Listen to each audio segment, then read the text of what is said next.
Hello and welcome to Talking Heads, a Telum Media series where we speak to company leaders for their insights into business, communications, and leadership. Joining us today is Kathy Bloomgarden, Chief Executive Officer of Fin. Kathy, great to have you today. How are you? Sam, great to see you. And I'm really delighted to be in Singapore following the long pandemic. So congratulations, by the way. Fin is celebrating its 75th anniversary this year, as I understand, right? And Yes, correct. and you yourself have been with the firm for what, 24 years? Or even more. or even more, right? We're losing count. How would you say the art of PR and communications has evolved over time? I mean, it's definitely changed over time, right? But from your perspective, what would you say are, the main areas where things have really evolved for better or for worse? First of all, it's very wonderful to be one of the first founding agencies of the field of communications because, 75 years ago, PR didn't exist. And it was really at about that moment that the first agencies were actually set up. So we really feel proud and have a real sense of purpose and mission to really help the field evolve. And as you rightly point out, Sam, communication has changed. I think the pandemic only accelerated these changes because in uncertain times, communication becomes so important. So what we've seen really is that communication has become what we say have a seat at the table. It's become a more important function than it was in past years, and there are many reasons for that. It's important from the point of view of the technology shifts that are happening in almost all industries. As we like to say that every company is now a tech company as we adopt new tools and AI. There are many different perspectives and what we call factions within society today. So it's important for communication to bring people together, to really have insights into our value systems and how we can all work collaboratively in an era when there's an awful lot of polarization. And there's also an uncertain feeling about getting back to work in the workplace. And we all got used to working at home during the past couple of years of the pandemic. How do you bring people back into an environment, make them feel part of something, make them feel, a collaborative team again? The communication becomes a very important element in that arena as well. So what we're seeing is communication being a central platform for so many of the really important issues that are defining our society today. Interesting. And compared to when you started, all those years ago, right? Like, how do you feel like looking back and seeing how far both the industry and I guess your company has come? Yeah, so we're really proud of the fact that we've grown. We've almost doubled during the pandemic year in terms of our size and our revenue. So I think that we've continued to grow, and it's important for any organization, in my opinion. If you don't innovate and you don't grow, then really you can't keep your leadership position.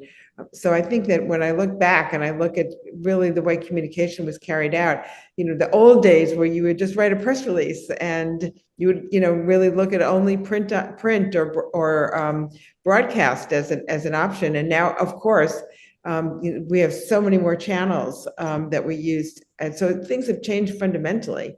And people are absorbing and using information. How many hours do we all spend on our devices during the course of a day? Sometimes at the end of the day, if you check your battery and look at how much time you spent online, it's a little bit surprising how many hours we spend staring at screens. So I think that the communication field has fundamentally changed and shifted. And we have a lot more contributions to society and to the way people change their attitudes, the way they behave. It's all very linked to exposure to information across these multiple channels. So communication really has fundamentally changed, and the change process is actually accelerating. I wanted to ask you, I guess, about the Asian media market, right? In many ways, it's very different from its European and American counterparts. Of course, Fin has offices across, all three continents. How does your company approach and tailor its communications for this region here in Asia? Well, first of all, I think Asia is not one region. I think it's very important to think about. We really try to develop all of our communications with what we call really cultural intelligence.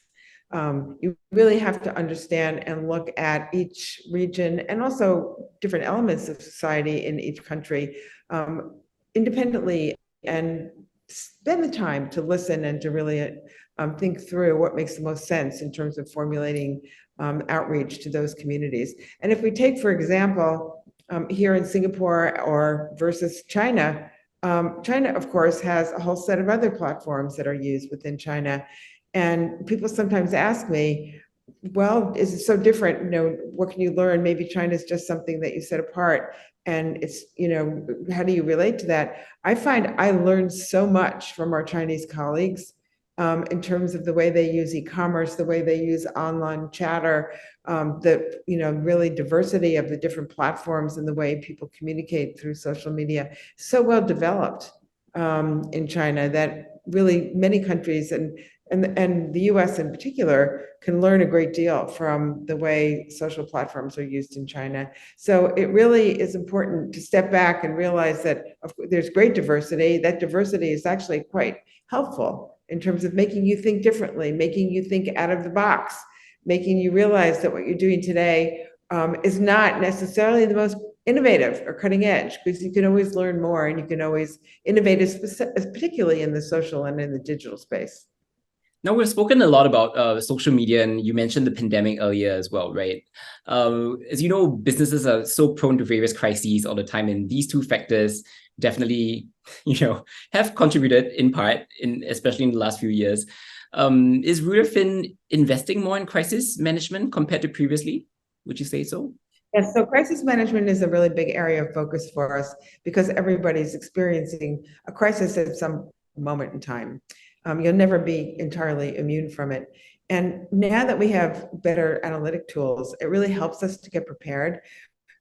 So, for example, there are very small factions and small groups that we actually call them blind spots because they're so narrow cast. And you don't perhaps pay attention to a group that's so small, but they really become sort of powerful voices because their communities that follow them are so engaged. So they can actually amplify their attitudes toward larger and more mainstream audiences, and then it can actually escalate into a viral storm, and then reach some kind of a peak. The important thing about crises is being able to have the tools that can track this, identify the factions, understand the linkages and the networks that they have, and to be able to get a sense of the pace of conversation flow. How much of that conversation is actually misinformation? How much of that conversation is actually coming from one small group? And then also determining when you should talk and when not, because sometimes, as we know, engaging too much in a conversation after the peak has reached only serves in order to fan the fires. And we look for our analytics to help us understand the point at which there will be a conversation decay, what we call that the conversation is going to trail off. And then we can really use our predictive analytics to determine what kind of content is useful, when to put that content out, what kind of voices are most helpful in the context of a crisis, and when really we should just be watch and wait and not make any further statements. Do you have some top tips, like, top of the line tips for navigating a crisis? I know each crisis, is very different and it could go either way, but what are some, basic tenets that you hold on to very dearly? Yeah, so first of all, I think you need to always have a plan in place and be prepared. So you do need to go through some practice sessions and actually some scenario planning, because the unexpected will face you and can face you, and then you don't want to be shell-shocked and wondering what to do next. Who is the spokesperson? What do we really, what are the facts that we really need to get across? How do we answer some of these questions? We need all that to be thought through in advance. There's some really famous examples just over the past, recent past. I'm sure you heard about the Bud Light beer case where suddenly a marketing manager and probably senior management was probably not even aware of the details of the marketing campaign. And then suddenly things blow up and you have a 30% drop in sales of this particular beer immediately overnight. The company was even estimating that something like $400 million was lost as a result of this campaign. And so this is just one example, happens, in many places. And you have to be prepared to be able to have an action plan in place and be able to respond so that you don't find yourself on your back foot at the last moment. And make sure that you have really adopted the right tools, that they're in your company, that people know how to use them.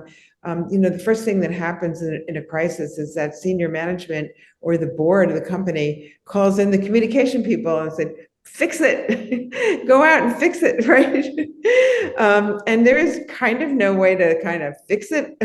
But you really are, the right actions can be taken that can kind of rebalance things and begin to restore brand reputation, restore confidence with the right audiences, that you're able to track. Again, as we said earlier, you're able to track to what degree and when you should be responding. So you need to make sure that you have the plan and the experience in the team, that you have all of that in place already before you would face any kind of a imminent challenge.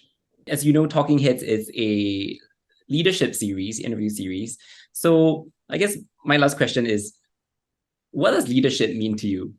And of course, in this industry, you are very well known, and you've been identified as a mover and shaker in the PR sector, right? But who are some other industry leaders that you yourself look up to? Well, thank you, Sam, for those very kind words. But I think really leadership for me is being able to inspire people about what we're commonly doing together. So the inspiration and making them feel that this is, part of something they want to be part of is really an important element. The second element is actually helping them to, again, explore their own creativity and innovation. So it's not top down. It's something that we do together. We'll be much stronger if we can innovate and create together.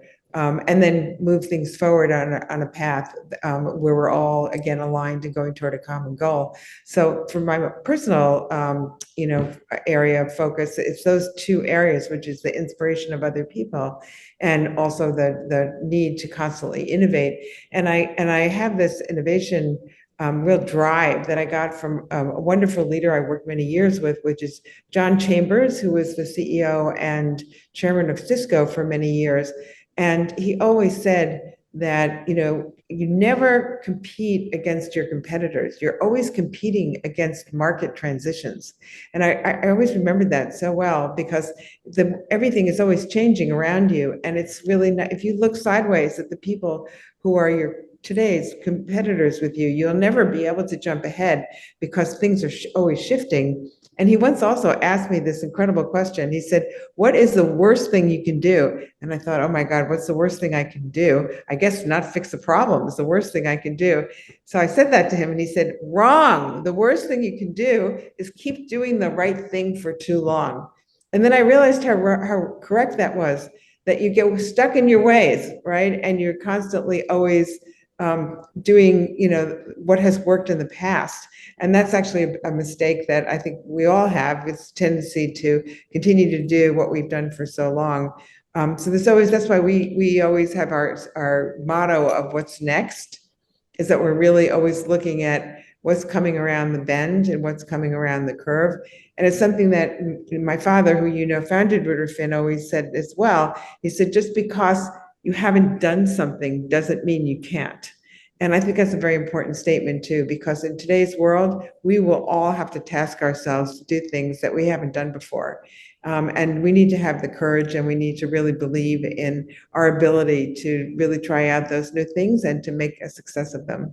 Kathy, thank you so much for your time. Those are wonderful insights, from cultural intelligence to crisis communications to, like you said, keeping things current and keeping ahead of trends. Sam, thank you for the great discussion. I really enjoyed it. And again, I'm just so happy to be here in Singapore after many months of not having been able to visit. So thank you again.